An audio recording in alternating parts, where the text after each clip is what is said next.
25. This first wave of ascension is going to happen.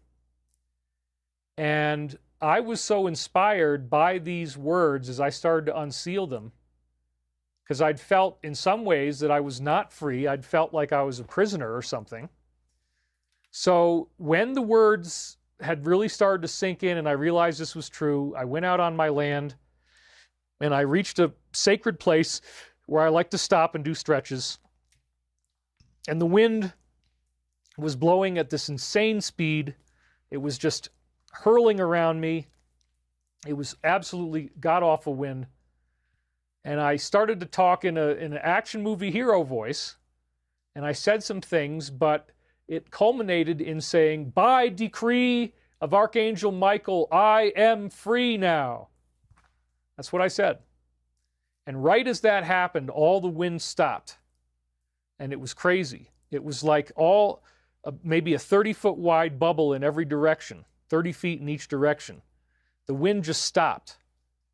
And then I felt this very strong sense that I might be able to levitate. That's the closest I've come that I'm aware of to it actually happening. So the Casey thing with his body levitating and this huge booming voice coming in was certainly wild, and I didn't talk about it for a long time. In fact, until I realized that the source that was speaking through me from 96 to 2000 was Archangel Michael, then I'm like, well, I guess I'm going to start talking about this as well. So my own contact was developed with the protocols of remote viewing. We dictated 7 books of Michael prophecies between 96 and 2000, and the 8th book is what we've been reading through on the air every week since September. Again, the source said, Archangel Michael said that we would have a non-catastrophic ascension, no big horrific earth changes. And beginning in 1997, he actually mentioned 25 by the year name in readings going back to 97.